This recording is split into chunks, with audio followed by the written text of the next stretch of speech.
जाने चले जाते हैं कहाँ,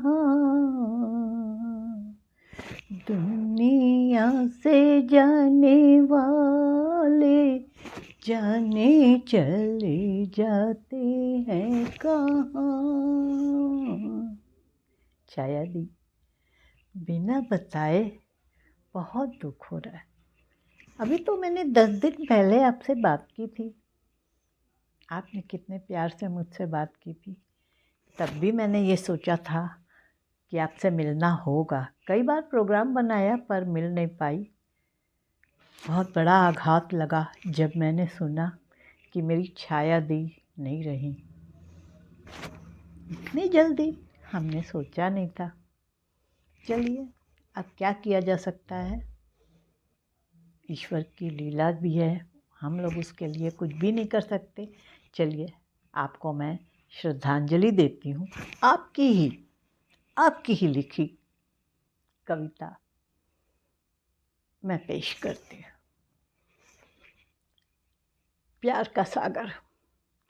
मैं प्यार का सागर हूँ, मैं प्यार का सागर हूँ, मधुर जज्बातों की निधि, मधुर जज्बातों की निधि मैं प्यार का सागर हूँ। नफ़रत है अगर दिल में तो नफ़रत आओ मिटा दूँ मैं प्यार का सागर हूँ। घायल जज्बात अगर कुछ तीक्ष्ण प्रहारों से बदले हुए अपनों के बदले व्यवहारों से गहराई वफ़ाओं की दुआओं की लहरें मुझ में, मैं प्यार का सागर हूँ। निश्चल निर्मल रूहें अंतर में रहती हैं, कटुताएं आते ही वापस मुड़ जाती हैं। सद्भाव हवाओं में नमी भावुकता की मुझ में, मैं प्यार का सागर हूँ। मुझसे मिलने आना फिर वापस जब जाना, रेतों से चुन चुन कर मुस्काने ले जाना। दो रत्न क्षमा गरिमा, सुनामी ममता की मुझ में, मैं प्यार का सागर हूँ। ऐसा प्यार का सागर कहाँ चला गया जो अब हमको कभी नहीं मिलेगा। छाया दी, आपको श्रद्धांजलि अर्पित करती हूँ। मन बहुत दुखी हो रहा है, अब बस करती हूँ। नमस्कार। किस्सा कहानी में मैं हूँ वर्षा गर्ग। आप सभी जानते हैं, फलक के वरिष्ठ सदस्य, जागरूक कला प्रेमी और बहुत भावुक साहित्यकार आदरणीय छाया वर्मा जी, जो अब हमारे बीच नहीं हैं। नियति के क्रूर पंजों ने उन्हें हम सभी से दूर कर दिया। उन्हें भावपूर्ण श्रद्धांजलि देते हुए उन्हीं की लिखी एक कहानी आज आपको सुना रही हूँ। इसे पढ़ते हुए मन विचलित है, क्योंकि जानती हूँ हमेशा की तरह इस वाचन के लिए उनकी कोई प्रतिक्रिया अब नहीं मिलेगी। छाया जी, आप जहाँ भी हों, ईश्वर आपको हमेशा अपनी छाया में रखेंगे, ये विश्वास है। सुनिए आदरणीय छाया वर्मा जी की लिखी एक कहानी, जिसका शीर्षक है माली। बड़ी बेटी पापा की लाडली थी और छोटी माँ की। यूँ तो दोनों बेटियाँ अम्मा पापा दोनों की दो आँखें थीं, ऐसा अम्मा पापा कहते थे। सच ही कहते होंगे, लेकिन जरा सा बाल बराबर तो फ़र्क था ही। नतीजा, छोटी हमेशा माँ के साथ चिपकी रहती और बड़ी अक्सर कभी ड्राइंग रूम में, कभी डाइनिंग टेबल पर और कभी बाहर गार्डन में टहलती हुई पापा के साथ डिबेट कर रही होती। विषय कभी इतिहास, कभी भूगोल, कभी राजनीति, कभी विज्ञान और कभी कभी कोई फिल्म भी। बड़ी बेटी पढ़ाई में होशियार थी। पापा को नाज था अपनी बेटी पर। उसने बोर्ड की परीक्षा प्रथम श्रेणी में उत्तीर्ण की। उस दिन उसके पापा जमीन पर चलते हुए नहीं, आसमान में उड़ते हुए नजर आए। ये कहानी 1960 के दशक की है। तब प्रथम श्रेणी में पास होना बड़ी बात होती थी। 75% में डिस्टिंक्शन मिलता था और ये बहुत बड़ी उपलब्धि मानी जाती थी।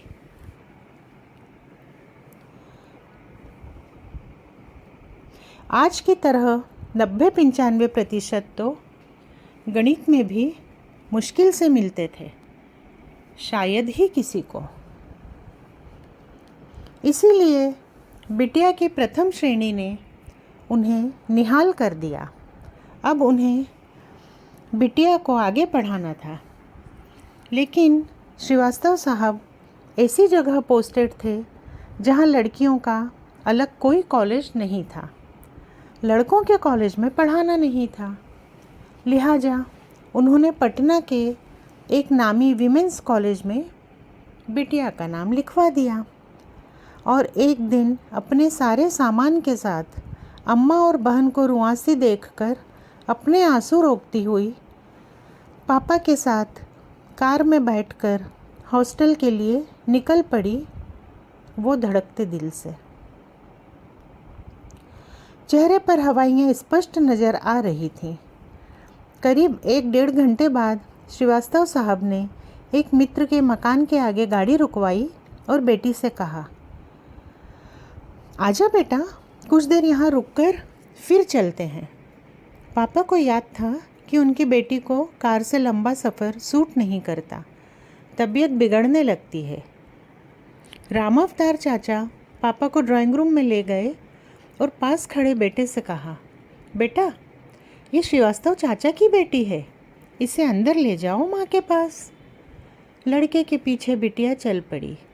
वो इसे बेडरूम में ले गया, पलंग पर बैठने को कहा और निहायत शालीनता से बोला, माँ नहा रही हैं, अभी आती हैं, और स्वयं पास रखी कुर्सी पर बैठ गया।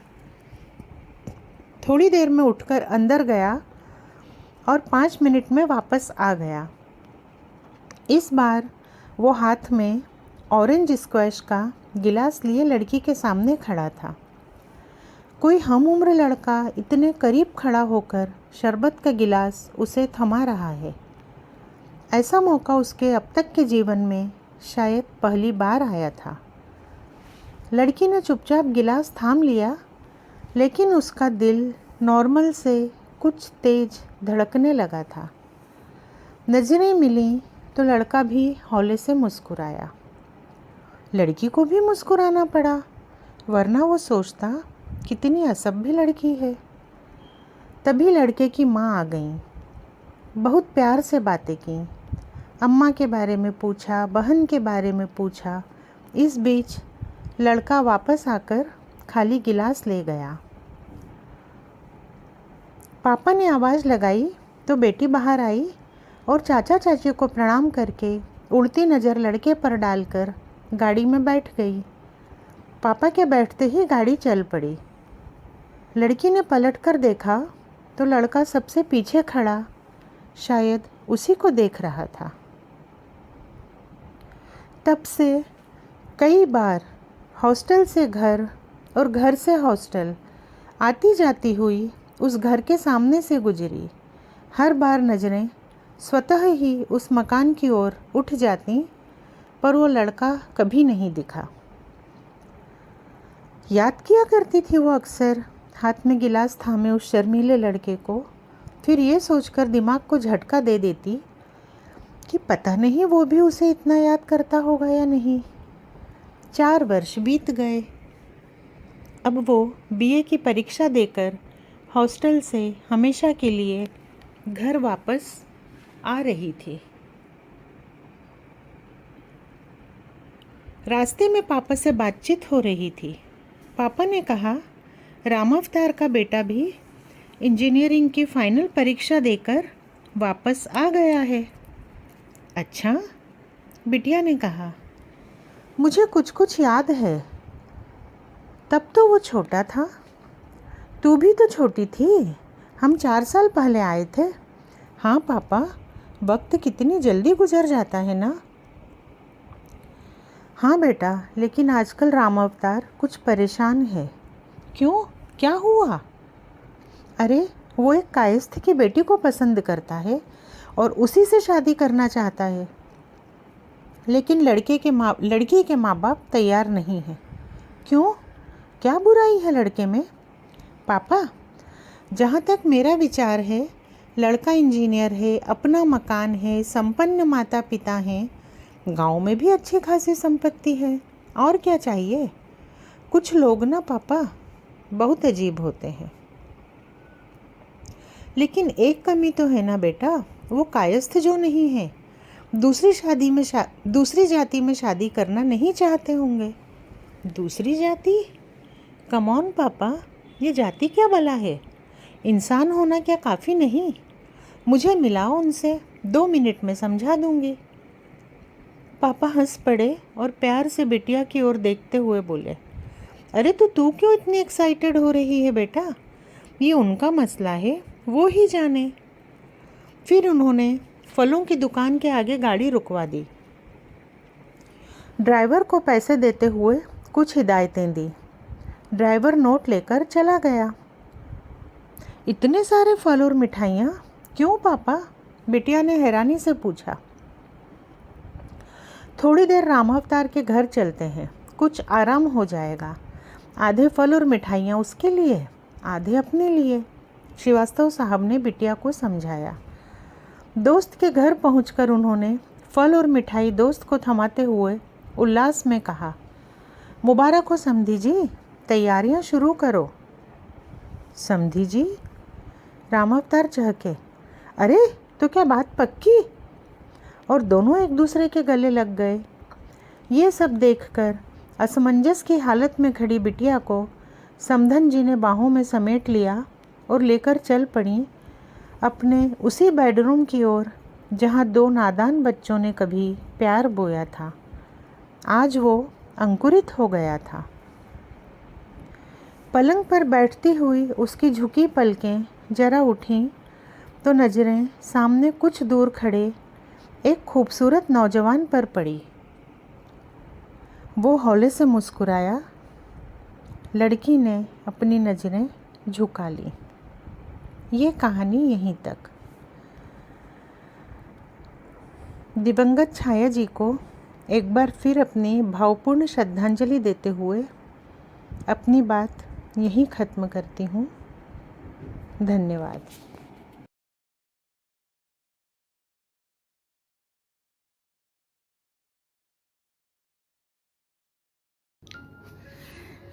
नमस्कार। यह है कहानियों का अद्भुत संसार किस्सा कहानी। मैं हूँ छाया वर्मा। आज अपनी ही लिखी एक छोटी सी कहानी आपको सुनाने आई हूँ। वैसे रहस्य और रोमांच की कहानी मैंने कभी नहीं लिखी है। ये मेरी पहली कहानी है जिसमें थोड़ा रहस्य भी है और थोड़ा रोमांच भी। मुझे अच्छी लगी इसलिए सोचा आपको भी सुना दूं। सुनकर बताइए कैसी लगी कहानी। शीर्षक है प्रियांश। तो सुनाती हूँ। संदीप परेशान हो रहा था। आज उसे जल्दी घर पहुंचना था और इतनी देर हो गई थी। उस पर यह मूसलाधार बारिश का कहर, और अब स्ट्रीट लाइट भी गुम हो गई थी। घुप अंधेरा, पत्तों की सरसराहट, झींगुरों की आवाज़ और रह रहकर कड़कती बिजली माहौल को डरावना बना रही थी। ऐसे में एक जगह उसकी कार अड़ गई। आगे बढ़ने से इनकार ही कर दिया। अब घना अंधेरा, सूनी सड़क, बारिश की महाप्रलय, संदीप की धड़कनें तेज हो गई। तभी दूर से एक रोशनी आती हुई दिखी तो राहत की सांस ली संदीप ने। साथ ही डर भी गया कि पता नहीं कौन सामने से आ रहा है। धीरे धीरे रोशनी उसकी कार के पास आकर रुक गई। किसी ने कार के शीशे को नॉक किया। डर के मारे संदीप ने शीशा थोड़ा ही खोला। बाहर से आवाज आई, गेट खोलो, मैं हूं। आवाज दोबारा आई, गेट खोलो, मैं हूं प्रियांश। प्रियांश प्रियांश का नाम सुनकर गेट खोल दिया संदीप ने। प्रियांश अंदर आकर बैठ गया, सिर से पांव तक गीला। तुम इस मौसम में यहाँ? संदीप ने आश्चर्य से पूछा। जनाब को ही ढूंढने निकला हूँ, दीदी ने भेजा है। उफ, वो तो पागल ही है। अच्छा, पागल है वो। और आप जनाब पहले नंबर के लापरवाह इंसान हैं। बहुत निराश किया है आपने सभी को। प्रियांश फिर बोला, आज दीदी के साथ आपका रोका है ना, और आज घर में सभी मौजूद हैं सिवाय आपके। अरे यार, दोस्तों ने आने ही नहीं दिया ना, संदीप बोला। तो आज दोस्तों की पार्टी में गए ही क्यों थे? तिरछी नजर से संदीप को देखता रहा प्रियांश। फिर सिर को एक झटका देकर बोला, नहीं, ऐसे शख्स के साथ अपनी बहन का हाथ नहीं दे सकता। पापा भी यही कह रहे थे, ये शादी नहीं हो सकती। ये तुम कैसी बातें कर रहे हो प्रियांश? माना गलती हो गई, नहीं जाना चाहिए था मुझे, पर इसका ये मतलब तो नहीं कि तुम ऐसी बातें करो प्रियांश। मैं बिल्कुल ठीक कह रहा हूँ, कहता हुआ प्रियांश गेट खोलकर उतर गया। संदीप हतप्रभ सा देखता रह गया। तभी संदीप की नज़र बोनट पर झुके प्रियांश पर पड़ी। जब तक वो कुछ ठीक से समझ पाता, तब तक प्रियांश ने वापस गेट पर आकर कहा, कार ठीक हो गई जीजू, स्टार्ट करो। अच्छा, तो साले साहब शरारत कर रहे थे, संदीप मुस्कुराकर बोला। अब जल्दी जाइए, पहले ही बहुत देर हो चुकी है। और तुम? संदीप ने पूछा। स्कूटर भी तो लाना पड़ेगा, आता हूँ ना पीछे पीछे स्कूटर से। जैसे इतना भीग गया हूँ, थोड़ा और सही। संदीप ने कार स्टार्ट कर दी। थोड़ी दूर आगे जाकर उसने पीछे मुड़कर देखा तो संदीप का स्कूटर आ रहा था। कार थोड़ी ही दूर गई होगी कि बीच सड़क पर एक युवक औंधे मुंह पड़ा भी दिखा। कुछ ही दूर पर उसका स्कूटर पड़ा था। संदीप को लगा कि युवक को शायद उसकी मदद की ज़रूरत हो।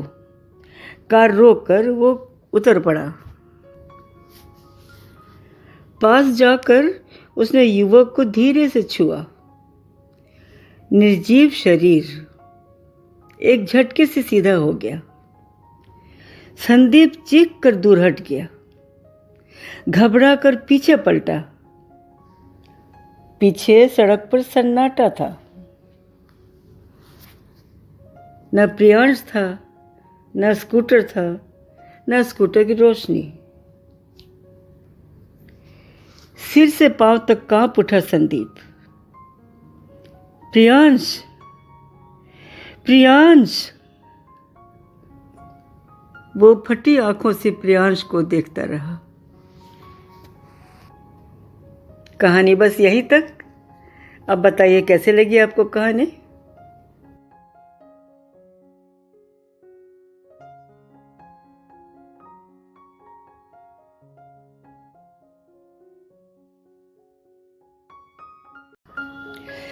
यह है किस्सा कहानी और मैं हूँ छाया वर्मा।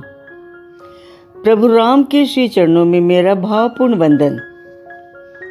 आज राम जन्मभूमि मंदिर में भगवान श्री राम की प्राण प्रतिष्ठा के शुभ अवसर पर मैं प्रभु का स्वागत अपनी कुछ स्वरचित चौपाइयों से कर रही हूँ। अयोध्या से दूर बैठी अयोध्या में क्या हो रहा है, इसकी एक मधुर कल्पना अपनी चौपाइयों में पिरोई है मैंने। मेरी चौपाइयाँ कर्णप्रिय हैं या नहीं पता नहीं, बस इतना पता है कि गहरे भाव भरे हैं हर चौपाई के हर चरण में। शीर्षक है आओ राम अवध में आयो। आज भारत की एक बहुत प्राचीन नगरी अयोध्या उल्लास में है। उसके राम आने वाले हैं। कितना तड़पी है ये नगरी राम के बिना। कई शतक व्यतीत हो गए हैं उसे यूं ही तड़पते, और आज जब राम से मिलने का अवसर आया है तो खुशी के मारे नगरी होश में नहीं है। भावना में बहकर पीछे चली गई है, बहुत पीछे। एक राजमहल दिख रहा है उसे। महल का प्रांगण और प्रांगण में राजा दशरथ की 3 रानियां, खेलते हुए 4 राजकुंवर। भावुक हो उठी अयोध्या। तभी उसे कुछ गीला सा महसूस हुआ तो चौंक पड़ी। माटी तू रो क्यों रही है? आज तो तेरा राम आ रहा है। आज तो खुशी का दिन है पगली। माटी बोली, ये आंसू खुशी के ही हैं अयोध्या, बार बार आ रहे हैं, मैं रोक नहीं पा रही। धैर्य रख माटी, अब थोड़ी ही देर बाकी है, आता होगा हमारा राम। अयोध्या ने कहा और अचानक जैसे उसकी तंद्रा टूटी। अरे मैं अतीत में कहाँ खो गई थी? राम तो अब आने वाला ही होगा। पर और प्रतीक्षा नहीं कर पा रही थी अयोध्या।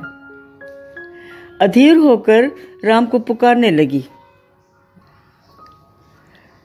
आज अयोध्या वापस आ रे, अंतर मन से तुम्हें पुकारे। आओ राम अवध में आओ, आओ कर्ण कर्ण में बस जाओ। अयोध्या की आवाज सुनी तो अयोध्या की माटी सब्र खो बैठी। एकदम से मुखातिब हुई राम के प्रति और अधीर होकर वो भी पुकार उठी। ओ पाँव धरो आओ रघुराए, मेरे लाल घड़ी शुभ आई। तेरा ठुमक ठुमक कर चलना याद करूं मैं मेरे ललना। राम सिया राम जय जय राम राम राम। माटी बोली तो सारे बाग बगीचे, छोटे बड़े वृक्ष, फूल फुलवारियां सभी हिल गई। सब अधीर होकर झूमने लगे इधर से उधर। पत्ता पत्ता सब्र खोने लगा और कली कली बेचैन। लाचार थे सभी। प्रभु के पास कैसे जाएंगे? प्रभु के दर्शन उन्हें कैसे होंगे? वो तो अपनी जगह से हिल तक नहीं सकते। व्याकुलता में उन्होंने मिलकर गुहार लगा दी अपने प्रभु के सामने। प्रभु इस ओर नजर तो डारो, यूं मत हमको नाथ बिसारो। हम लाचार तुम ही आ जाओ, मोहन सूरत हमें दिखाओ।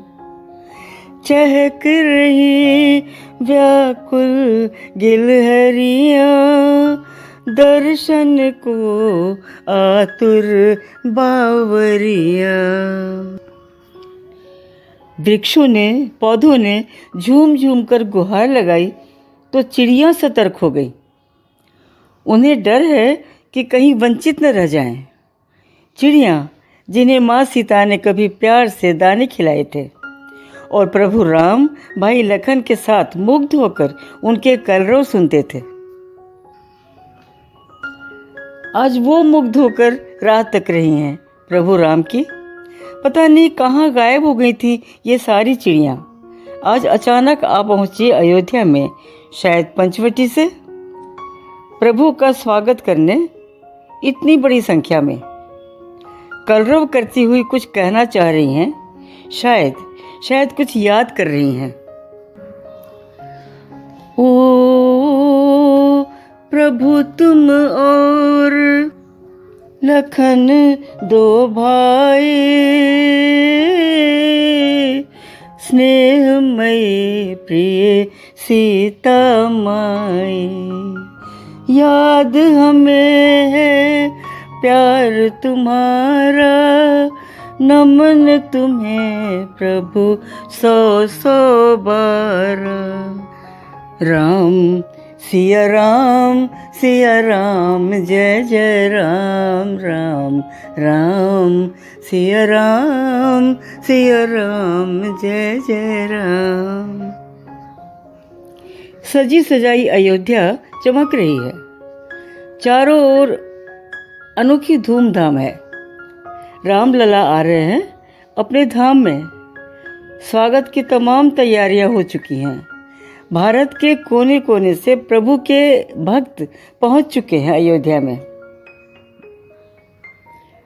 प्रभु का स्वागत करने, प्रभु के दर्शन करके आंखें तृप्त करने। हर ओर भक्तिपूर्ण माहौल है। अवध की सड़कें तक सतर्क हैं, हवाएं चुस्त हैं। कोई भूल न हो जाए कहीं गलती से। चुस्त हवा फूलों को लाई, फूलों ने पंखुड़ी बिछाई। जैसे ही पहुँचे रघुराई, सड़क अवध की दौड़ी आई। बोली हाथ जोड़ रघुनंदन, मुख्य सड़क का ले लो वंदन। राम सिया राम जय जय राम। आओ मंदिर तक पहुँचा दूं, मैं भक्तों से तुम्हें मिला दूं। वो देखो उस तरु के नीचे, कौन खड़ी है आंखें मीचे। बुझते नैना जर्जर काया, सांसें अटकी प्रभु की माया। मीठे बेर स्वाद में प्यारे, प्यासे अखियाँ बाट निहारे। राम सिया राम जय जय राम। सारे भक्त प्रेमातिरेक में अपने सुध-बुध खो बैठे थे। भक्ति भाव से सराबोर होकर आंसू बहा रहे हैं। पूरा भारत खड़ा है मंत्रमुग्ध सा, और सबसे आगे प्रभु के परम भक्त, प्रभु के प्रिय सखा श्री हनुमंत खड़े हैं, मुस्कुरा रहे हैं। सारे भक्त आंखों में भर रहे हैं प्रभु की अनुपम छवि को। उन्हें बताना चाह रहे हैं कि प्रभु के बिना उनके भारत ने क्या क्या झेला है। आज सुनो प्रभु हाल हमारा, रावण ने था फिर ललकारा। अजनबियों ने अवध उजाड़ा, जन्मभूमि का रूप बिगाड़ा। हम नादान नहीं कुछ समझे, जात धर्म में हम तो उलझे। हम सब की उलझन सुलझा दो, नवधा भक्ति पुनः समझा दो। राम सिया राम, सिया राम, जय जय राम। हनुमान प्रभु का आलिंगन करते हुए भाव विभोर हो उठे। कुछ देर देखते रहे प्रभु की मोहिनी मूरत को। कुछ देर राम भी देखते रहे प्यार से अपने सखा को। फिर हनुमान जी ने प्यार से कहा, प्रभु ये सारे भक्त तुम्हारे आज खड़े हैं तुम्हारे द्वारे। इनके सारे विपदा हर लो, प्रभु इनको बाहों में भर लो। सारा भारत मुग्ध निहारे, तुम पर अपना तन मन वारे। राम सिया राम, सिया राम, जय जय राम। राम सिया राम, सिया राम, जय जय राम, जय जय राम। सिया राम, सिया राम, जय जय राम, जय जय राम। सिया राम, सिया राम, जय जय राम।